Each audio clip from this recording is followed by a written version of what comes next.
Hi guys, me again, the HEMA Reviews guy. Today I will be giving you a review of a mask that I've been using for a long time now, and it's actually a mask that's been designed with specifically HEMA in mind. It is still based on the Olympic fencing gear, however, it has certain things that are different, the most notable of which is better padding. Of course, I'm talking about the Rearguard, which I have here, so that you can see it. Now, first, let's talk about the bad stuff. Luckily, there's not that much bad stuff, but let's go through it.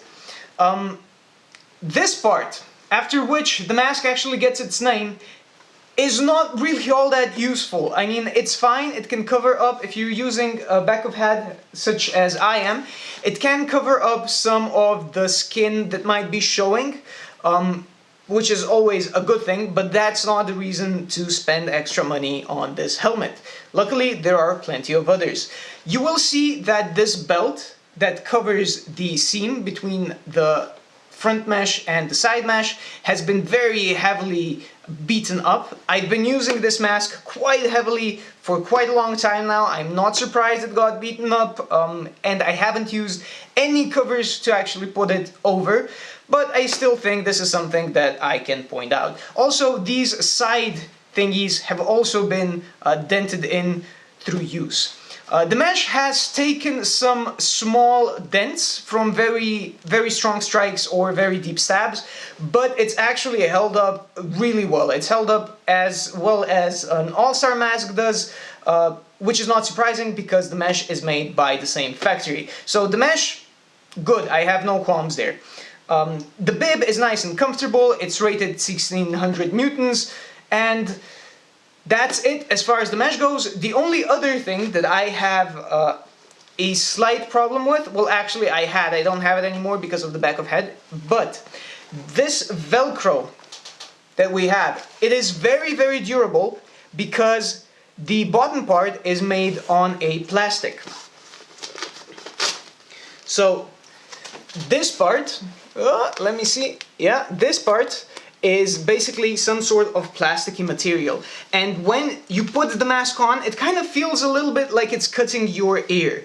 Also, the first few weeks when you get the mask, it takes some getting used to putting the mask on and off, but you do get used to it. Now, as I said, this does have a few minus points, however, the benefits, I think, are far more numerous and far more important than the drawbacks are. So, let's get into a couple of fights, and then we can talk about the good stuff as well.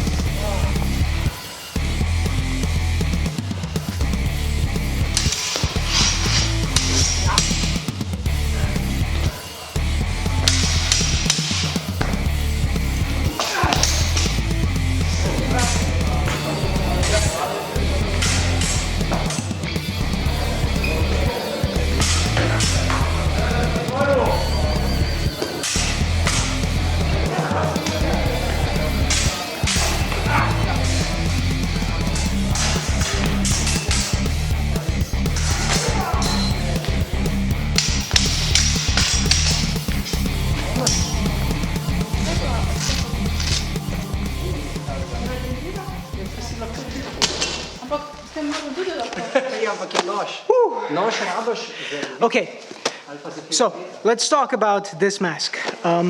This is the Rearguard prototype. I got this mask, full disclosure, again, I got it for free for the express purpose of reviewing it. As always, I will try not to let that affect my judgment. However, I find it important to give you full disclosure so that you know what's happening. If you have a chance, please, everything that I review on my channel, if you go to any sort of events, try it out at the event itself to see if it actually fits your needs. Now, that being said, the good things about this mask is basically almost everything. I love this mask. This is my favorite mask, and it's my favorite mask for one main reason. It is for the padding. The padding is nice and removable. You can wash it. Wait, let me see. How can I? Yeah, okay. So it's nice and removable. You can wash it in your washing machine. It's great, and it's very fluffy. It's the most padding any mask I've tried out so far has had, which is absolutely amazing and very important because it's our head. We don't want to get concussed. Padding helps a lot. Now, this thing here that goes a little bit further, and this, not really as important for me. It does cover up everything that these back of head protectors might not. So that's a bonus, but it's not a reason to get the mask. The real reason to get the mask is the amazing padding that's inside. I say amazing, I hope we'll get even better, but it is the best that I have tried out so far, and I tried All-Star, PBT, Leon Paul, and a couple of others, Gaiardoni Air. This one is by far the best. It does lose its fluffiness after a while, but the fluffiness comes back after you've washed it. So, to sum it up, best mask on the market that I have tried out so far. Warmly, warmly recommend it. I know there are certain other options that might be even better. However, they are priced extraordinarily high. This one's actually priced at a normal rate, and I love it. Another good thing is, I hope you can see through, is it has, well, the advanced model has this. It has these steel bars inside that keep the mesh from basically going in too far so that it doesn't lose elasticity if you get a strike. This helps prevent the mesh from bending too far in so that it doesn't actually take a set, which is very, very important, especially here where we get most of our strikes. They also did want to put a steel plate here. That turned out to be too expensive, so they're working with Neyman to do something else, and I love the way that they're going. I think the market isn't big enough for a HEMA-specific mask yet. Maybe for a few artisans that make them. Great. I absolutely support that, but not mass-produced. And so far, this is the best that you can get. And as far as I can tell, it's only gonna get better. So yes, try this mask out. And if you can, I warmly recommend that you get one.